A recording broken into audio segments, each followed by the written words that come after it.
तो जी आज भारत बंद था। भारत तो क्या ही बंद था, मुंह ना ही खुले इस पे तो ज्यादा अच्छा है। पर चलिए फिर भी मान लेते हैं कि बंद था। 3 बजे से 11 बजे तक आज भारत को बंद किया गया। लेकिन इस बंद से या ऐसे बंद से भारत पर कितना असर पड़ता है, भारत की इकोनॉमी पर कितना असर पड़ता है, सारी चीजें बताएंगे। आप हमारे साथ बने रहिए, देखते रहिए आज की ताज़ा खबर।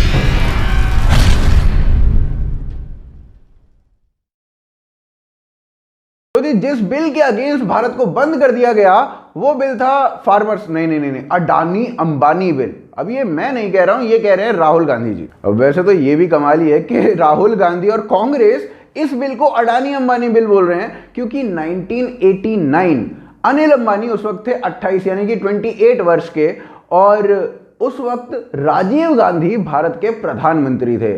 उस वक्त वॉशिंगटन टाइम्स में एक आर्टिकल छपता है और उस आर्टिकल में अनिल अंबानी का एक वक्तव्य छपता है। उस वक्तव्य में अनिल अंबानी साफ तौर पर कहते हैं कि हमारी जो लॉयल्टी है वो कांग्रेस की तरफ है, वो राजीव गांधी की तरफ है। 27 जुलाई 2016 अमरेंद्र सिंह पंजाब के मुख्यमंत्री, इन भाई साहब ने यह कहा कि मैं ना किसानों की जो आय है उसको 3 गुना कर देता। वो तो अकालियों ने डील खराब कर दी। अब अकालियों ने कौन सी डील खराब कर दी? तो जी इन्होंने अंबानी के साथ, रिलायंस के साथ मिलकर एक 3000 करोड़ रुपए की एक डील साइन की थी, एग्री रिटेल डील, और वो अकालियों ने बंद कर दी।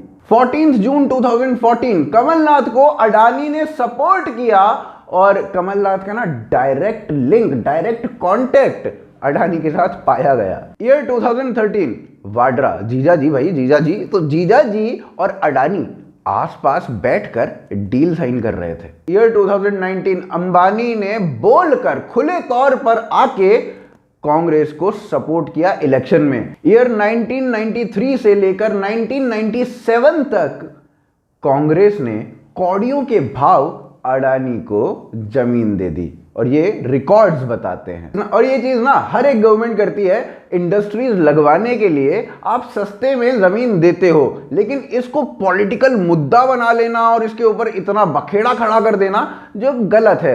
अब आपने देखा होगा कि टाटा के ऊपर बखेड़ा खड़ा किया गया था ममता बनर्जी के द्वारा, और टाटा ने अपना प्लांट वेस्ट बंगाल से हटाकर गुजरात में लगा लिया था।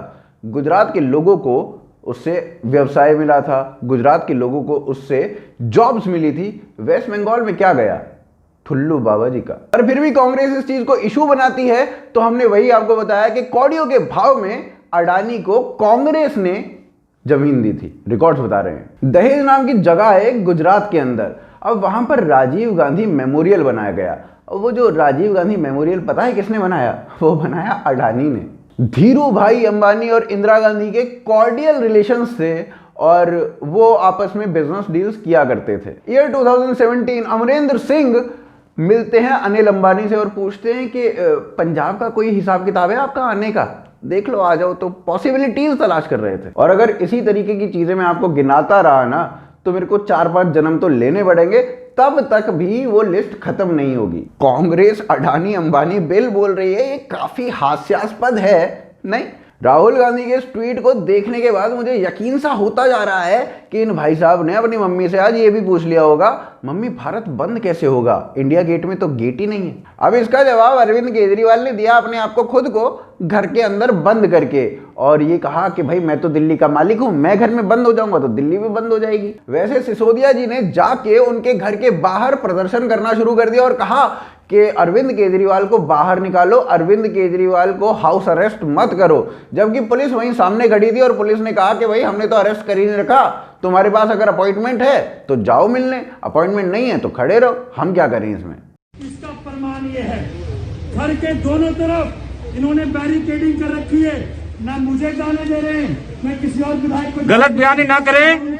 आपके अभी 2 एमएलए और 2 काउंसलर जा चुके हैं, यदि किसी और का अपॉइंटमेंट है उनका भी स्वागत है, वो जा सकते हैं। इसलिए प्लीज झूठ ना बोलें, किसी को बरगलाने की कोशिश ना करें, लॉ एंड ऑर्डर सिचुएशन बिगाड़ने की कोशिश ना करें। साथ में आपको इस बात का भी निर्देश दिया जाता है कि अपनी गाड़ी रास्ते से हटा लें ताकि लोगों को आने जाने में कोई दिक्कत ना हो।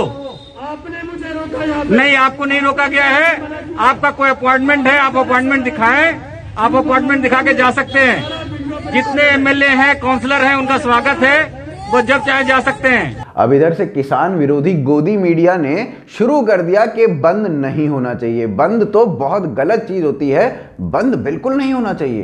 भारत है, आखिर भारत बंद कैसे हो सकता है? रवीश कुमार ने कहा राजनीति खुली है, भारत बंद है। बरखा दत्त ने कहा बंद का मतलब एनार्की होता है। राजदीप सरदेसाई ने कहा बंद की पॉलिटिक्स जस्टिफाइड है क्या? आज रात को 8 बजे मैं इस पे शो कर दूंगा। शशि थरूर ने तो शपथ ही ले ली और कहा कि आज के बाद वो कभी भी किसी भी बंद को सपोर्ट नहीं करेंगे। ममता बनर्जी ने भी बंद को सपोर्ट नहीं किया और अपने लोगों को कहा कि बंद को सक्सेसफुल होने से रोक लिया जाए। अभिसार शर्मा ने भी बंद के अगेंस्ट बातें करी। अरे सॉरी भाई, ये तो मैंने 2012 के ट्वीट पढ़ दिए।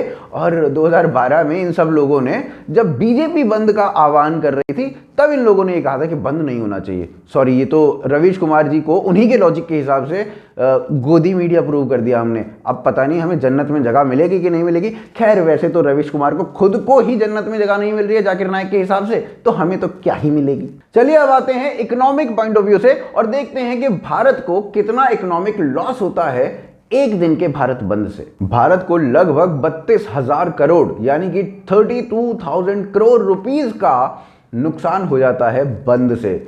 और ये बंद का जो नुकसान है कौन झेलता है? गवर्नमेंट। आप किसी सपने में हैं, ये आप और हम ही झेलते हैं। अगर भारत के सारे किसान मिल के 16 दिन यानी कि 16 डेज लगातार काम करते रहें, तब जाके इसकी कहीं रिकवरी हो पाएगी। यानी कि भारत 16 दिन पीछे। कोविड की वजह से भारत का जो जीडीपी कॉन्ट्रैक्शन है वो -23% से ज्यादा हो गया था, यानी कि -23% से ज्यादा हो गया था।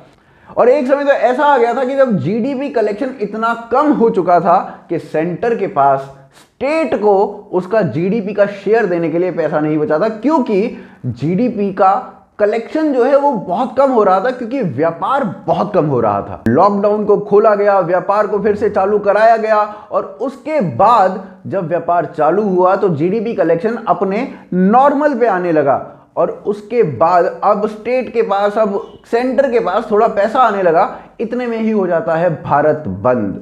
आप पे, हम पे, आम आदमी पे इसका सबसे ज्यादा इंपैक्ट होता है। उन्हीं की जॉब जाती है, उन्हीं का पैसा डूबता है। प्रोटेस्ट करना गलत नहीं है, डेमोक्रेसी में प्रोटेस्ट की अपनी एक अलग जगह है, लेकिन वो प्रोटेस्ट किस कॉस्ट पे हो रहा है और किसके कॉस्ट पे हो रहा है ये देखना भी जरूरी है। वैसे तो साल 2012 में भारतीय जनता पार्टी ने भारत को बंद करवा दिया था और उनकी डिमांड थी कि पेट्रोल प्राइसेस को कम किया जाए, साथ ही साथ उनकी डिमांड ये भी थी कि महंगाई को कम किया जाए। और आज पेट्रोल के प्राइसेस कहां पर हैं, मगर ये भाई साहब कह रहे हैं कि भारत बंद नहीं होना चाहिए। कौन से मुंह से कह रहे हो भाई? प्रोटेस्ट करो, तगड़ा प्रोटेस्ट करो, सरकार को हिला दो, ऐसा प्रोटेस्ट करो, मगर भारत को ही हिला दो या भारत के लोगों को ही हिला दो, ऐसा प्रोटेस्ट मत करो। तो उम्मीद है ये बंद वाली जो पॉलिटिक्स है, जिससे भारत को ज्यादा नुकसान होता है, गवर्नमेंट को थोड़ा कम नुकसान होता है, वो पॉलिटिक्स बंद होगी। आशा करते हैं वीडियो पसंद आई होगी, वीडियो को ज्यादा से ज्यादा शेयर किया जाएगा और सभी लोगों तक पहुंचाया जाएगा। साथ ही साथ आप हमें सपोर्ट कर सकते हैं, हमारी मर्चेंडाइज को खरीद सकते हैं। मर्चेंडाइज खरीदने के लिए आप bhokalfactory.com पर जाइए, उसका जो लिंक है वो नीचे डिस्क्रिप्शन और पिन कमेंट में है। हमें सपोर्ट करने के लिए आप patreon.com और ज्वाइन बटन के थ्रू सपोर्ट कर सकते हैं, उनके लिंक्स भी पिन कमेंट और डिस्क्रिप्शन में दिए गए हैं। आप हमें ट्विटर, फेसबुक, इंस्टाग्राम सभी जगह फॉलो कर सकते हैं। आप देख रहे हैं आज की ताजा खबर। जय हिंद, जय भारत।